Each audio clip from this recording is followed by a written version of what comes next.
Hello guys, share ko nga po pala sa inyo yung nagpunta kami sa sa bukid. Ayan, punta kami dun sa Papayahan. Ayan siya, ayan yung daan papunta dun sa Papayahan. O, diba? Ang ganda pag nasa probinsya ka talaga. Diyos ko, dami pa rin green, diba? Ang ganda. O, ayan, sinalubong kami ni Whitey, yung aso dun sa kubo. Ayan.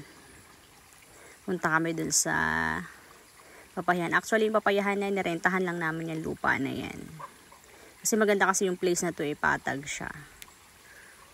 Oh, diba? Oh, ganda-ganda. Oh, diba? Lubak-lubak yung daan. Nakakatuwa. Enjoy lang yung ride. Kahit ganun yung daan. Umulan kasi, lakas ng ulan dito sa probinsya, dito sa Aurora. Oh, ito na yung Papayahan. Oh, diba? Oh, ayan, maliliit pa yung iba. Ito yata yung huli nilang itinanim. Pero nakakaano, oh, diba? Nakawawa din yung ibang mga papaya. Naninilaw na yung sa may tuktok niya. Ayan, yung parang pinakatalbos niya sa sobrang init. O, diba? Tingnan mo, kawawa yung ibang papaya. Ay, naman ako. Alam ko, ayan yung mga niya, bunga ng ibang papaya. Ayan. Ayan siya, mga bunga. Maliliit pa. Ayan, meron din mga iba maganda yung bunga niya. Tingnan mo yung mga dahon niya talagang as in dilaw. O, ito, maganda yung bunga nito. Bilog talaga, as in. Madaming bunga. Ito din, maganda rin. Maganda yung bunga, bilog. O, diba? O, ayan yung mga bunga niya. O, ayan siya. O, diba? Nakakatuwa ding tingnan.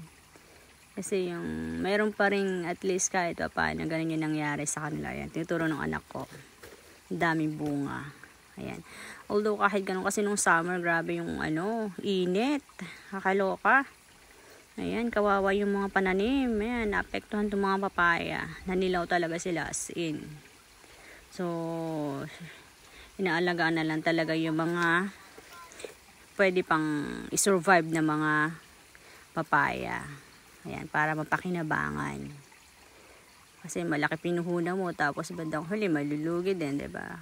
Kaya survive yung mga dapat isurvive.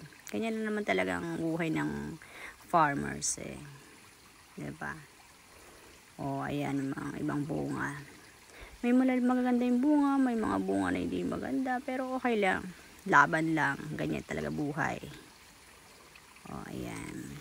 Baka mayroon pong mga nakakaalam dyan na pwede mag-suggest ng pwedeng gamitin para makarecover yung iba. Ganyan. Baka may alam po kayo sa mga magpapaya dyan. Ayan, o siya. Grabe yung mga dahon niya, talagang dilaw. Yung biglang ang tindi ng araw, tapos biglang uulan. Minsan dun kawawa sila, eh. Luka mga papaya. Buti ka to, paano talaga yung mga nakasurvive pa rin. Tsaka maganda yung ibang bunga. Ayan siya. Pero kitang-kita mo din talaga yung dilaw niya. Yung mga dahon. Ayan yung mga magandang bunga. Oh. Ayan sila. Oh, ito maganda rin bunga nito, eh. Oh, 'di ba? Hitik sa bunga. Ayan, nakakatuwa pa din. Ayan, thankful pa din talaga.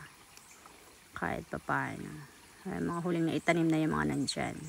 Kaya hindi ba siya wala pa siyang masyadong bunga. Ayan, dito pa lang ang mga medyo marami-raming bunga, at ito yung mga nauna nilang naitanim. Ayan siya. Diba? Oh, kakatuwa lang siyang tingnan, oh, 'di ba? May mga hitik pa rin ang bunga. Oh, isa pa 'to, 'di ba? Ang gandang pagmasdan.